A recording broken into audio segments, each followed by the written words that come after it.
ഇന്ന് നമുക്കൊരു ഗുണ്ടുമുളക് അച്ചാർ ഉണ്ടാക്കാം. ചിലവരൊക്കെ ഇതിന് ഉണ്ടമുളകെന്നും പറയും കേട്ടോ. മുളക് ഫാമിലിയിലെ തന്നെ ഏറ്റവും റിച്ച് ടീമാണ് ഇവരെന്ന് നമുക്ക് കണ്ടാൽ തന്നെ മനസ്സിലാവും. കാരണം ചെറിയ മുളക് തൊട്ട് വലിയ മുളക് വരെ നല്ല കൊഴുത്ത് തുടുത്താണ് ഇരിക്കുന്നത്. ഒന്നിനും ഒരു ക്ഷീണമില്ലെന്നേ. മറ്റ് കറികളിലിട്ടാൽ വലിയ ടേസ്റ്റ് തോന്നുമില്ലെങ്കിലും ഈ ഒരു അച്ചാറിൻ്റെ കാര്യത്തിൽ ഈ മുളകിനെ വെല്ലാൻ വേറൊരു മുളകില്ല കേട്ടോ. അത്രയ്ക്ക് അടിപൊളിയാണ്. ഈ ഒരു അച്ചാർ ഇടുന്നതിൻ്റെ 10 ദിവസം മുമ്പേ ഈ ഒരു ഗുണ്ടുമുളക് മേടിച്ചുകൊണ്ട് വരണം കേട്ടോ. എന്നിട്ടുണ്ടല്ലോ, തണ്ടോടുകൂടി തന്നെ ക്ലീൻ ചെയ്തതിന് ശേഷം സൈഡൊന്ന് മുളകിൻ്റെ വരഞ്ഞു കൊടുക്കണം.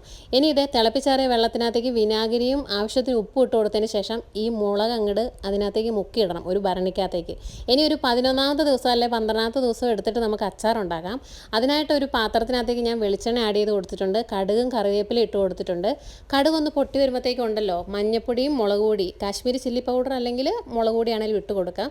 ഓൾറെഡി മുളകച്ചാറാണല്ലോ, അതുകൊണ്ട് നമുക്ക് മുളക് പൊടി, എരിവ് കുറവുള്ള മുളക് പൊടി ഏതെങ്കിലും നിങ്ങൾക്ക് യൂസ് ചെയ്യാം കേട്ടോ. അതിന് കാശ്മീരി ചില്ലി പൗഡർ തന്നെയാണ് നല്ലത്. അതൊന്ന് പച്ചമണം മാറുമ്പോഴത്തേക്കും നമുക്ക് ഈ മുളക് ഇട്ട് വെച്ച വെള്ളം ഉണ്ടല്ലോ, ആ വെള്ളമാണ് ഒഴിച്ചു കൊടുക്കേണ്ടത്.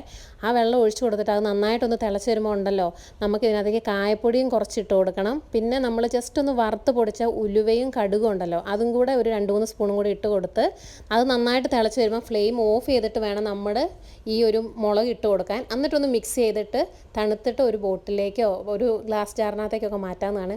എന്നാ ഒരു ടേസ്റ്റാണെന്ന് പറയുക, അടിപൊളിയാണ്. ചോറിന് വേറൊരു കറിയുടെ ആവശ്യമില്ല. ട്രൈ ചെയ്യണം. ഇഷ്ടപ്പെട്ട എന്താണെങ്കിലും ഫോളോ ചെയ്യണേ. ടാറ്റാ.